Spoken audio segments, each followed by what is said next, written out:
Okay, so this is Kamaya. Today I'm going to be talking about Leos and basically my Leo sign. So Leos are born from July something, I think it's July 23rd to August 25th. Um, I was born during those time frames. You figure it out when you figure it out, and or you can just ask me, but I'm not really gonna like say I'm not really gonna tell you my birthday in this video. But if you want to know, you can just inbox me on Instagram or Facebook and just ask me. Um, but yeah, I'm gonna be talking about Leos. Leos, the ones that people call narcissistic, stubborn, and self-centered. Leos. So I am a Leo. I don't know like what rising I belong to. I think I'm a Leo rising, something like that. I don't know all of that. But yeah, I'm a Leo. Leos can be pretty stubborn. They're not self-centered. They're really not that self-centered. They're really not. I really don't think they are. But it depends on the Leo, the type of person, and the type of Leo you're talking about. Because there's different types of Leos. There's extroverted Leos, there's introverted Leos, and then there's Leos that are both straight smack in the middle, extroverted and introverted. I am the introverted. Okay, how I am is I'm a loner. I'm introverted, so I say to myself a lot. I can have friends, like I have a lot of friends. Um, and Leos can have a lot of friends, and they make good, loving, loyal friends, but they also like sometimes they just like to be alone. Like to be alone. Sometimes they just want to be alone, have their space and alone time to just recollect themselves and their thoughts because Leos think a lot. Like they're deep thinkers. They think about everything. They process everything. They analyze everything. Kind of like a Virgo, but not necessarily. They just like they think about a lot. Sometimes they be in their feelings. Um,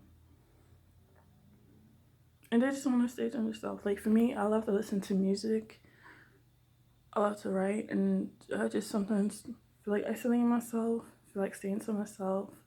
Doesn't mean that anybody did anything wrong.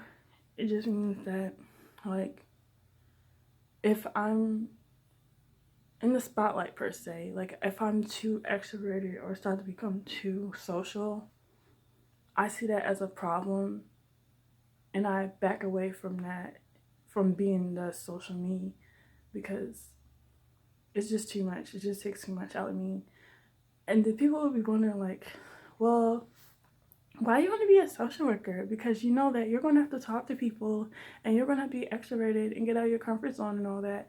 Like, yeah, I know that, but after I get off work, I don't have to do all that. Like, I can stay to myself, do whatever, blah, blah, blah. But I want to be a social worker because I love to help people. I want to help people. I want to just make a lot of difference in people's lives and stuff like that. So that's why I want to be a social worker. And I my main goal of why I want to be a social worker, I want to help young teenagers and young adults, troubled teenagers slash troubled adults, because those vulnerable populations are the populations that America looks down on, that everybody looks down on negatively, and doesn't really take the time to. They don't take the time to understand them, their circumstances, their life experiences, what they may have been through, what causes him to be a troubled, rich, rebellious teen. And I that's something I want to do. Like I want to do a job that everybody finds difficult, or just says that, oh, it's not worth it working with these people because all they want to do is give us trouble. Like the kind of people who say that and underestimate how much difference I could bring to a troubled teen's life, a risk youth teen's life, pre-adult teen, adult teen, young adult teen's life, young adult's life, whatever. Like, the fact that people want to underestimate how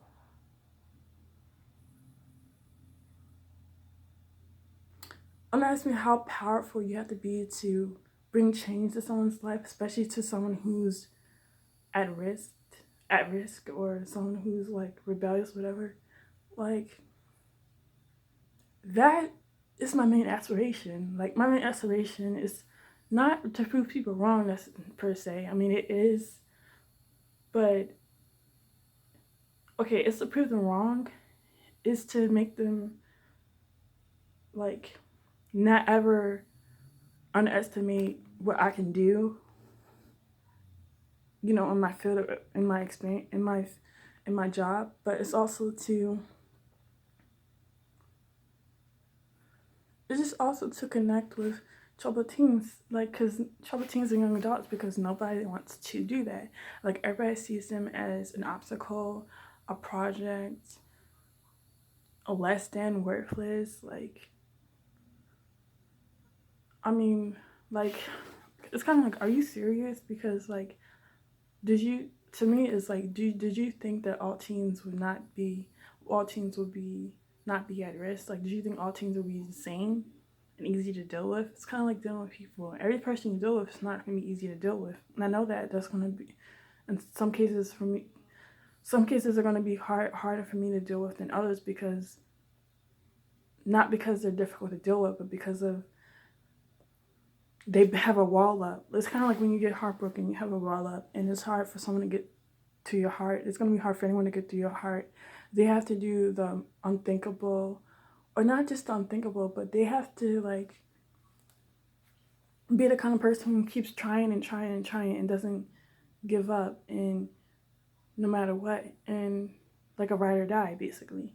And it's kind of like the same with troubled teens. Like, you have to be the person who doesn't give up on them, even when you feel hurt, or your feelings are hurt, even when, you know, like, you're crying or whatever. And if you're crying on a case, that means you're basically too close to the client. But whatever, that's not the point. The point is, like, you have to be willing to be strong enough to be like, you know what, I'm not giving up on you because everybody else has given up on you, and that's not what I'm finna do. I'm not going to do that. I'm going to be that person who's going to keep trying, no matter how much you push me away, no matter how many things you do to try and hurt me. I'm going to be here, and I'm not going nowhere, and there's nothing you can do to, there's nothing you can do, because I'm not going nowhere. Straight up, like, I'm not going nowhere. Basically, you have to prove yourself to them, because everybody else in their lives has failed them, has given up on them, has left them and abandoned them and neglected them. So you have to be the one to be like, you know what, I'm not going to do that to you. I'm going to be here when you want support, moral support, any type of support, whatever you need. I'm not giving up on you. I'm not going to, yeah. But anyway, that was a different topic. I'm sorry. I get really passionate about social work, as you can tell, especially about a lot of different things. Black men, immigration, mental health, social work areas. Okay, all right. So Leos are very affectionate and very compassionate, and they're sensitive. They're also empaths. So when someone is hurting, they can sometimes deeply feel someone else's pain. And sometimes they may cry for the other person, they may pray for the other person so bad, because, like I said, they're empaths. They feel deeply. They wear their hearts on their sleeves. Leos are very emotional. They can be very emotional, very sensitive. Sometimes Leos cry. They cry a lot, more than a normal person would, because their emotions, like, they just feel like I said, like, they feel everything, like, bad and good emotions, good and bad emotions. And so, like, since they feel deeply, no, since they love deeply, they feel deeply, and they feel everything. They can feel everything at once. They can feel like they feel a lot. They feel everything, and sometimes it could be encouraged because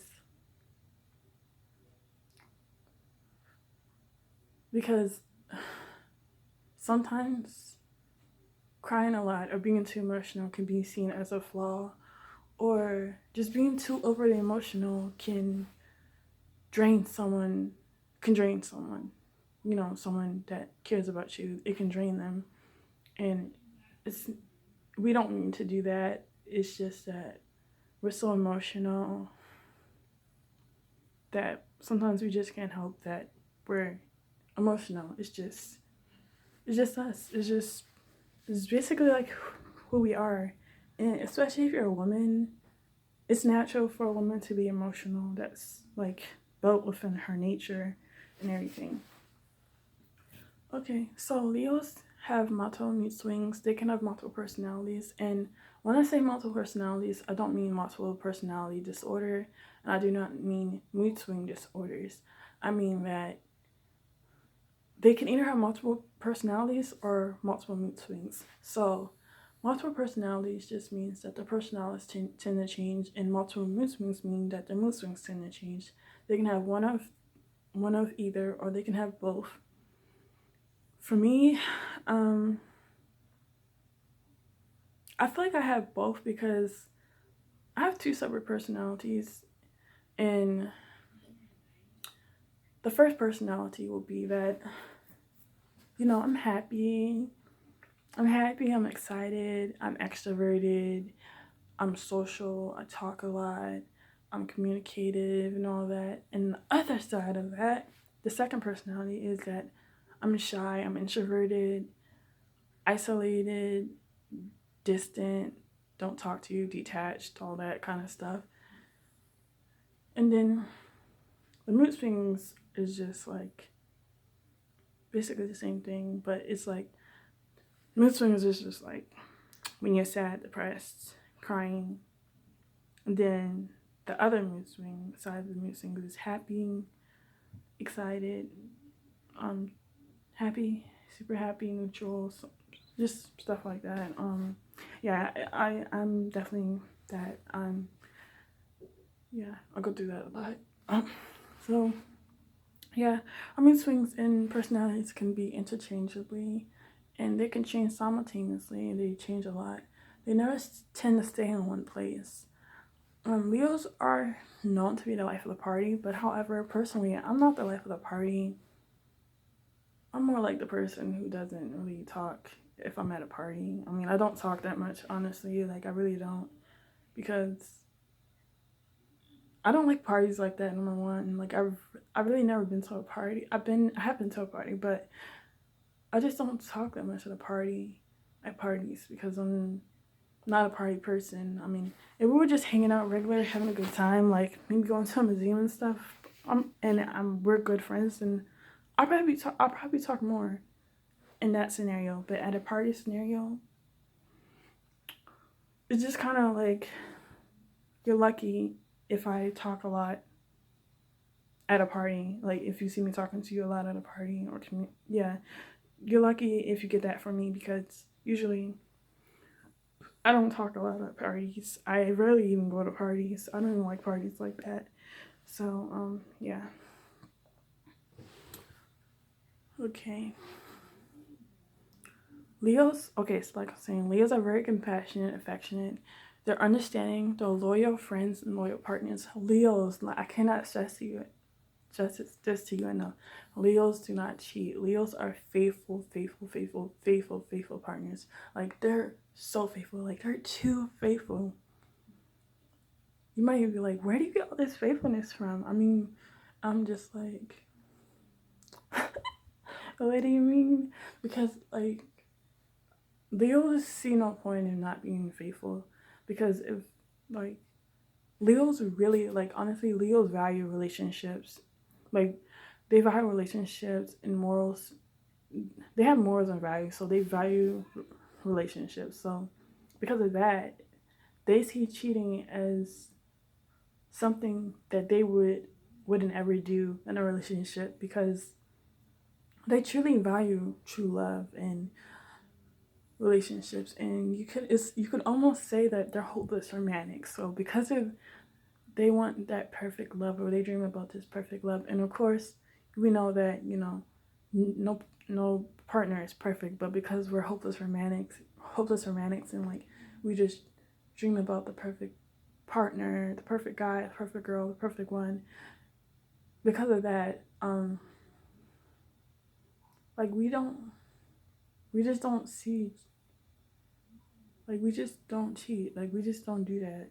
Like if a Leo woman has ever cheated on you, um, I'm sorry, like I said, there's different types of Leos out there, different types of Leo women out there, but based on what I'm saying about me, that's true for me. Leos, we don't cheat. Like, I mean, if because like if something isn't working out, we rather just talk it out. We rather just talk to you about what's not working or what's wrong and stuff like that. Like we rather talk to you about it. Um, if Leos like if you're gonna in general, if you're gonna cheat, Leos would rather. Okay, the way cheating goes with Leo women, we would rather talk to you or move on from the relationship and be friends with you instead of cheating on you with someone else. Because Leos, like, we're vulnerable human beings. Like, it's hard for some of us to open up and just to be in a relationship with somebody because we've been hurt so much. We've taken a lot of BS from people, whether it's ex friends or ex partners, and we're just really really vulnerable. So we choose our partners carefully. We try to choose our partners carefully, carefully. So if we're so vulnerable, we're going to be too vulnerable enough to we're going to be okay, because we're vulnerable women. We are too vulnerable to go ahead and cheat with somebody else that we barely know. Even if we do know them, we don't want to open up our bodies to someone else like that. Like that's not. We view ourselves as, I guess, sacred queens. I mean, not necessarily that, but we just like. I'm not saying we love ourselves too much, but we love ourselves to the point where we would not put ourselves in a vulnerable position to in that type of way. We would not be in that type of scenario because like I said, we value relationships and true loves, and we're hopeless romantics. So because of that, we're not gonna set ourselves up in a scenario where we will be cheating, even if it's revenge cheating or even if our partner cheated on us. We're not gonna use the opportunity to make ourselves vulnerable to cheat back or to go ahead and cheat with someone, whether it's a stranger or somebody we know. We're just not going to do that because we value ourselves. We know that we're better than that. We're better than this. Because if we cheat back, or just even cheat, it's like stooping so low. And we don't stoop low like that. We don't do that. Like, Leos are queens and kings of the zodiac, so we would not go as low as to do something like that. We just won't. It's just not worth her time. Okay, so, all right. Okay, Leos, they secretly battle with depression and anxiety. This is so true because I've been battling with depression and anxiety since I was 13. Thankfully, my depression is not that severe anymore. It has become less severe, and I'm really happy about that. And my anxiety has also become less severe, which I'm happy about that. I may still experience depression and anxiety, but it's not to the extreme extent that it used to be when I was 13, 12 and 13. So it's kind of like I've been on a long journey, a long healing process journey, and it's just like never would I in a million years would I thought that my depression wouldn't be so severe. Like I thought I would always have severe depression. It was never going away, blase blase. But it has become better. So things do get better.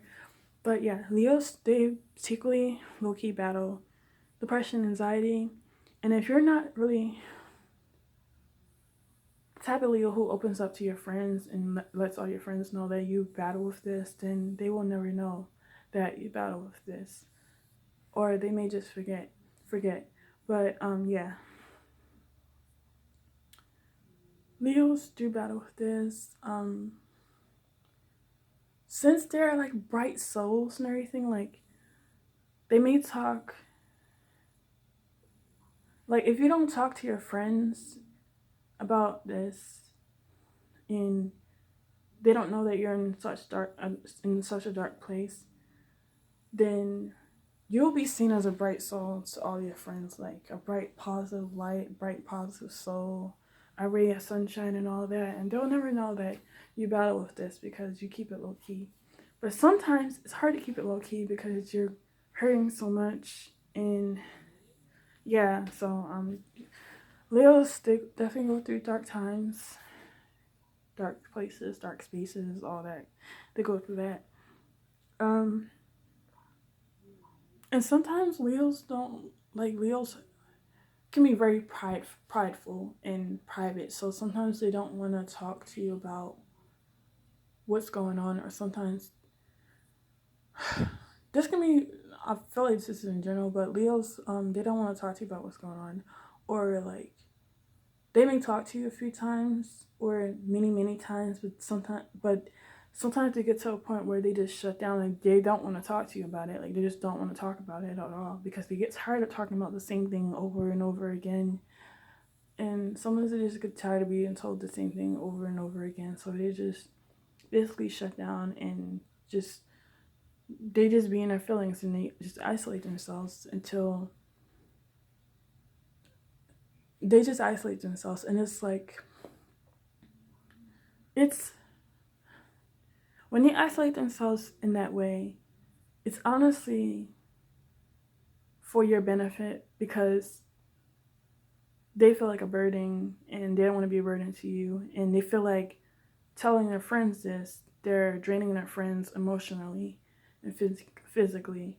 So when they isolate themselves in this type of way, it doesn't mean they're not your friends or they don't love you or they don't care about you. They still do. They still do and they always will.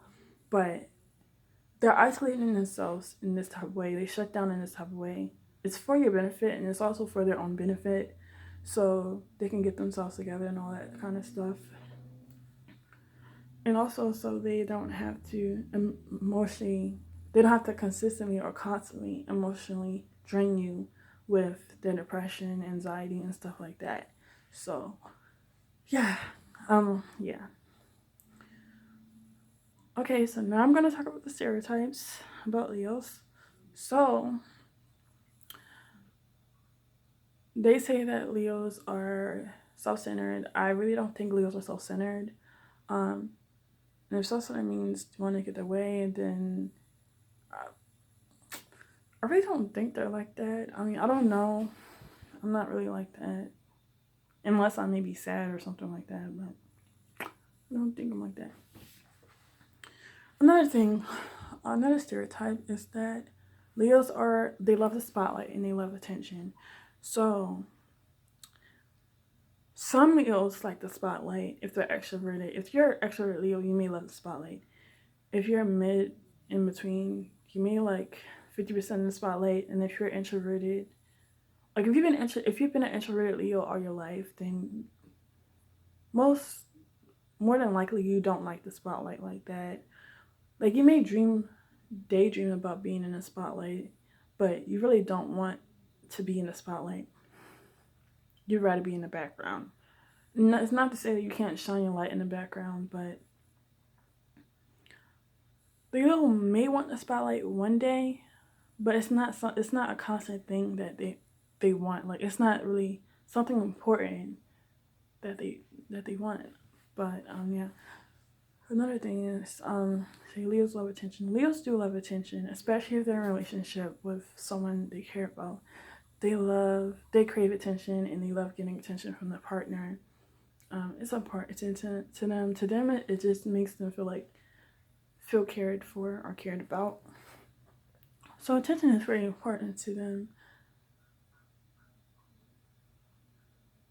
But I feel like attention should go both ways when you're in a relationship, regardless though. So yeah.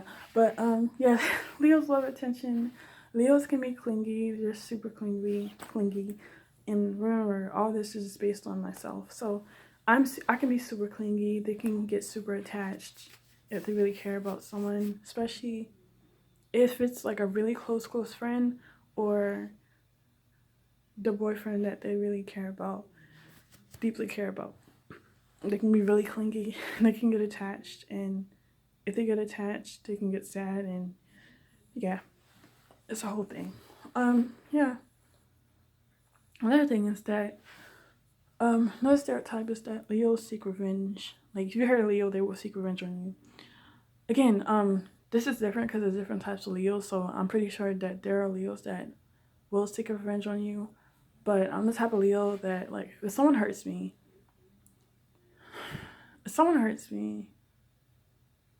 okay, let me tell you what I do if someone really hurts me. Like, let me tell you what I do when I feel hugely disrespected, hurt, to the hurt, and just all that. So, when I have a friend or a partner that really hurt me, and when I say hurt, I mean they betrayed me, they cheated on me, they were emotionally, mentally,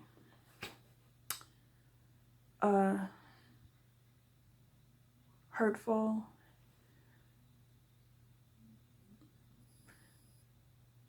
I don't seek revenge on those people. Like the people who hurt me. Okay, let me just give you an example of the past. The people who hurt me in the past, I do not seek revenge, constant revenge on them. It's because it's just not worth it, and I don't see any point in it.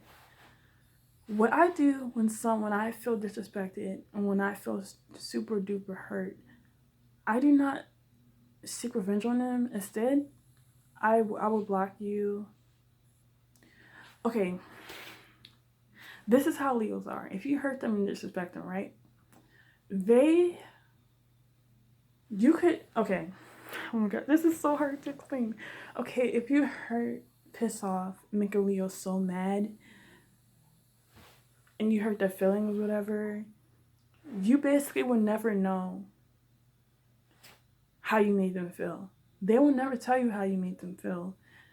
They will just, like, you could be seeing, like, okay.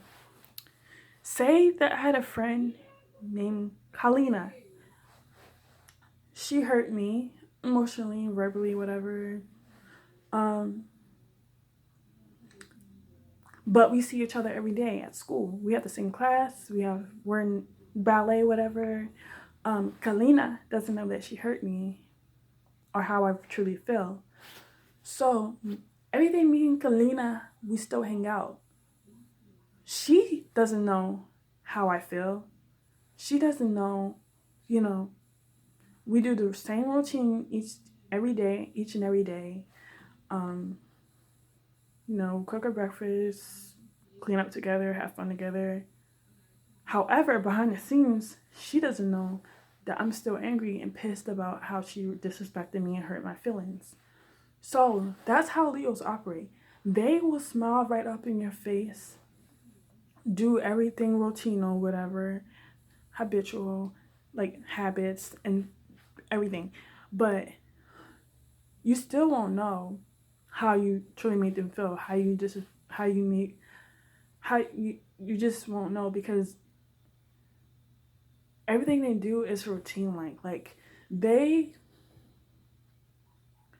could be hurt and mad and so freaking pissed at you, but they will still do everything like a routine. Like they'll act like nothing happened, like you didn't do anything. They act like they will act like they forgot what you did to them, but they remember what you did to them. They truly do. Leos never forget how you hurt them, disrespected them, hurt their feelings. They never forget that. They never forget that, and they don't plan revenge. But you could do something to tick them off, and that's not their revenge. Really, that's kind of like a volcano exploding. Like it just it takes you to do one thing to tick them off, and they explode and go off on you about how you made them feel and disrespect them. And then Kalina will be surprised because she thought, you know, we called it, not called it quits, but she thought, we were on to a new, we called it truce basically. She would have thought that. But I'm like, girl, truce. Nah, Kalina. Like, nah. Leos forgive, but they will never, ever, ever forget what you did to them, how you made them feel, and all that. They'll never forget that. Okay, another thing Leos would do if they feel hurt or disrespected is that they will block you. Yeah. If they truly feel hurt and disrespected by you, and they felt that you were just toxic and you were not really adding anything into their lives, and you were just full of drama and jealousy, and they just got tired of it. They don't want no parts of that. They don't want no parts of that. Leos hate drama. They can be dramatic in the sense where I feel like Leos can be dramatic, but they don't start drama. They hate drama. They hate that. They really do. They don't want to be in part of no jealousy tactic, no drama type mess. Nah, none of that. So another thing, like I said, another thing a Leo would do if they feel hurt and disrespected, they will